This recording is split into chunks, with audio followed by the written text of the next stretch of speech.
The Art and Science of Self-Defense.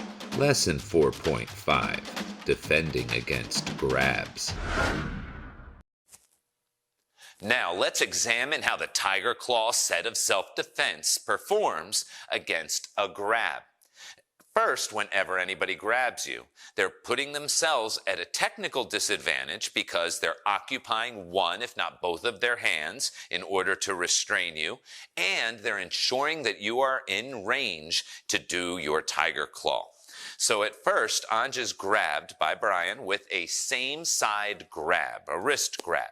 And she strikes to the eyes, and whether or not she's successful, she chops right for that exposed side of the neck, and then grabs, drives her knee up into the body, elbow to the back, and she runs away.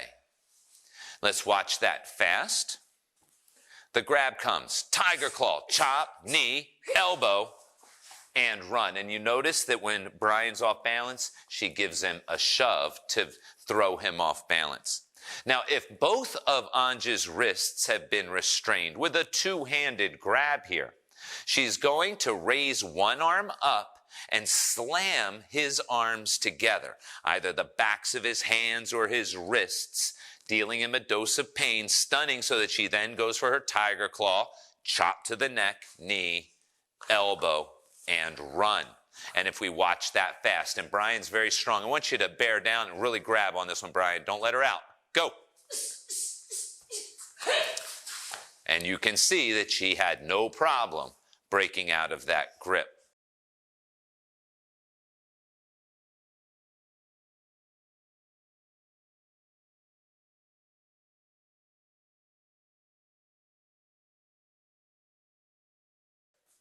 Now, if Brian goes for the choke, or it could be a lapel grab or a shoulder grab, especially the choke, you need to have a special move called the turtle. And you'll notice that if anything moves towards Anja's neck, she turtles by drawing her chin down to her chest and raising her shoulders up into her ears, protecting her neck against a grab. So that even if I had my hands on her neck, I'm still not able to choke her now once she turtles her head into the shell. So as Brian goes for the choke, Anj turtles and then does the tiger claw, chop, knee, and elbow strike, always striking those four vital, critical body systems in quick succession. One more time with the choke, please. The visual, circulatory, respiratory, and nervous systems stunned very quickly, allowing her to run away. Now, what if Anj were facing me and we're going to be grabbed from the back? So at first, Anja's hands are on her hips. Perhaps she's, waiting for the bus, whatever it might be, and she's been grabbed from the rear.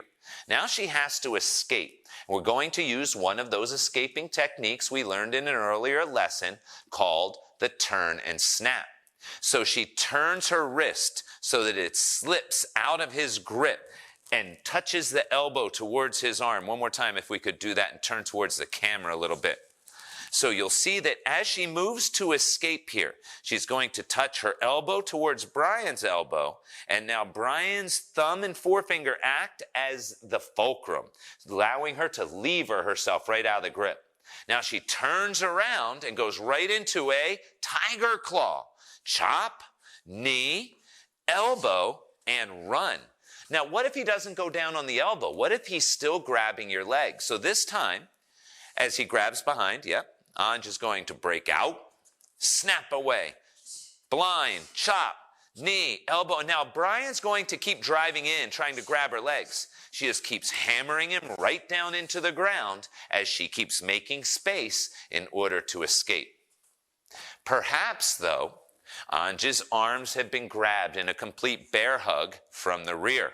Now her hands are pinned. She can't get her hands up to his eyes, so instead she's going to tiger claw to the groin, striking behind her with great force, grabbing and ripping the genitalia, and then she can turn around. The grip should be loosened enough. Tiger claw, chop, knee, elbow, and run.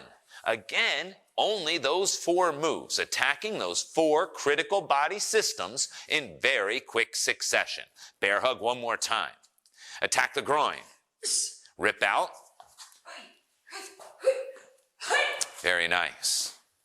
And for the final and probably most complicated escape, we're going to examine the rear naked choke.